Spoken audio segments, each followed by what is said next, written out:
Historia universal del derecho. Tema: derecho familiar y derechos reales. Inicialmente con los romanos se tiene el derecho familiar, que significa que se tiene la patria potestad del padre sobre toda la familia.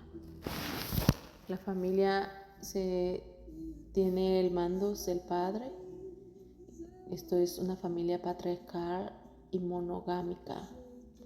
Se tienen los grados y líneas de parentesco donde está el papá, en el que se va hacia el hijo, el nieto y bisnieto. Se tiene el poder del padre sobre toda la familia y se tiene los procesos de adoptio y adrogatio. El adoptio es adoptar a alguien de la calle, un niño, y el adrogatio es adoptar a un anciano en la calle. También se tiene el adoptio por medio del matrimonio, es decir, que si se casa un hijo, también se adopta a la esposa. Se tienen la tutela y la curatela. La tutela es la disposición jurídica de un menor y la curatela es la disposición jurídica financiera de un menor. Se tienen tres clases, que es testamentaria, legítima y dativa. Derechos reales. Concepto: es la facultad jurídica de que una persona es titular, en cuya virtud se le reconoce poder inmediato, directo y exclusivo, total o parcial, sobre una cosa individualizada sin consideración a persona alguna determinada. Un derecho real es la relación jurídica existente entre una persona y una cosa. Los derechos reales, que son las fuentes de los derechos reales, la voluntad de las partes o la ley. Los derechos reales provienen de los modos de adquirir el dominio, como es la prescripción, la ocupación, la ascensión, la sucesión, la tradición. El dominio se llama también propiedad, es el derecho real en una cosa corporal para gozar y disponer de ella. La herencia también es un derecho real y las características del derecho de herencia es distinto al dominio, pero es su antesala, es decir, lo más probable es que si eres heredero legal, adquieras el dominio. Derecho real, usufructo, de uso y habitación. El usufructo es un derecho real de goce o disfrute de una cosa ajena. Puede utilizarla y disfrutarla, es decir, obtener sus frutos o rendimientos, sean en especie o dinerarios, pero no puede disponer libremente de ella por no ostentar el derecho de propiedad sobre ella.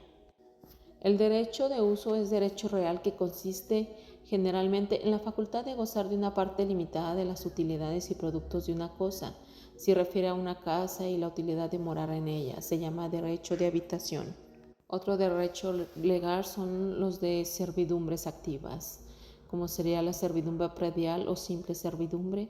Es un gravamen impuesto sobre un predio en utilidad de otro predio de distinto dueño. Otro derecho real es la prenda, que es un contrato accesorio por medio del cual el deudor entrega a su acreedor una cosa determinada con la que se garantiza el crédito. Esto es cuando se va a empeñar algo.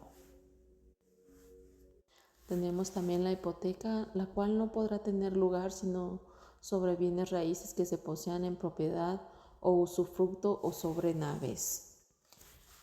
Los derechos reales se caracterizan por ser oponibles a todo el mundo, al ser de aplicación directa y exclusiva, tener efectos erga omnes y otorgarle al titular el derecho sobre la cosa directamente, lo que implica a su vez que los demás deben respetar este derecho. Un ejemplo de oponibilidad es, por ejemplo, cuando se hace una renta y se pone una restricción, ya sea en un vehículo o en una casa. Otra característica es el derecho de persecución. Es la facultad que tiene el titular del derecho real para actuar como propietario frente a la cosa, sin importar en manos de quién se encuentra ésta. El titular puede perseguir el bien en cabeza de quien se encuentre, sin importar quién tenga o posea la cosa. Aquí se tiene el ejemplo de cuando se hace una posesión y la actividad que se realiza es el despojo. cuando se vive en una casa que no es de la propiedad.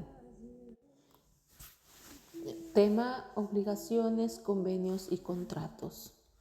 Derecho real es el poder jurídico que se ejerce directa e inmediatamente sobre una cosa para obtener de ella el grado de aprovechamiento que le autoriza su título legal al que ejerce el poder y es oponible a terceros. Si se es propietario de diversos bienes, por lo que se puede ejercer sobre ellos el poder jurídico que se permita su título de dueño, por lo que podría enajenarlos, modificarlos, destruirlos, abandonarlos.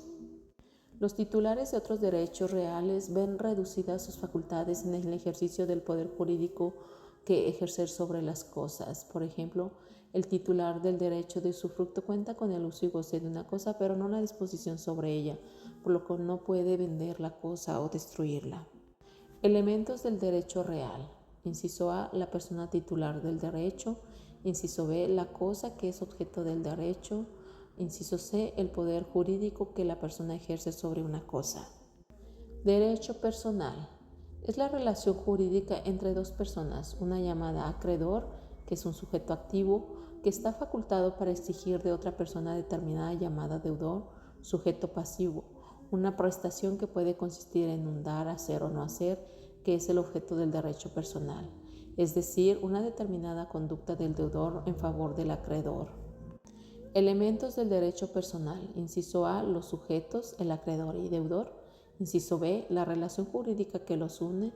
Inciso C, el objeto, dar, hacer o no hacer. Inciso A, en el derecho real su titular ejerce un poder jurídico sobre una cosa, mientras que en el derecho personal el titular del mismo mantiene una relación jurídica con su deudor. Inciso B, el objeto del derecho real es una cosa, mientras que en el derecho personal el objeto es la conducta del deudor consistente en dar, hacer o no hacer. Inciso C, el derecho real es oponible a terceros, erga omnes, mientras que el derecho personal es oponible frente al deudor.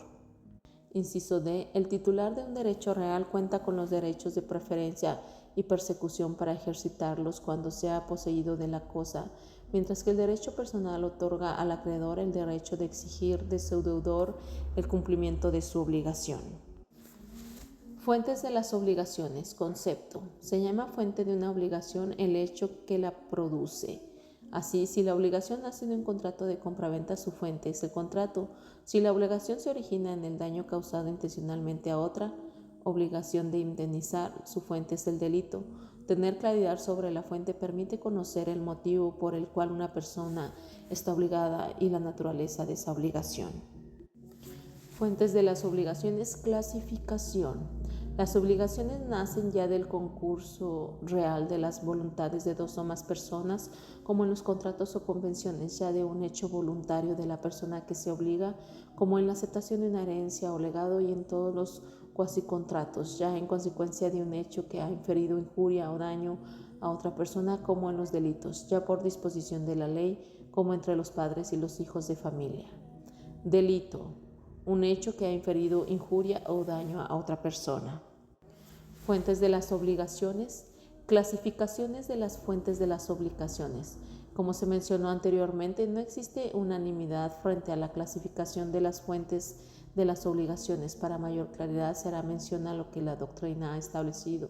Esto es el contrato, acto jurídico unipersonal, hecho ilícito, enriquecimiento sin justa causa, el cuasidelito, culpa, la ley, el delito. Definiciones. Convenio, en sentido amplio, es el acuerdo de dos o más voluntades para crear, transferir, modificar o extinguir derechos y obligaciones. Contrato es el acuerdo que dos o más voluntades para crear o transferir derechos y obligaciones. Convenio, en sentido estricto, es el acuerdo de dos o más voluntades para modificar o extinguir derechos y obligaciones.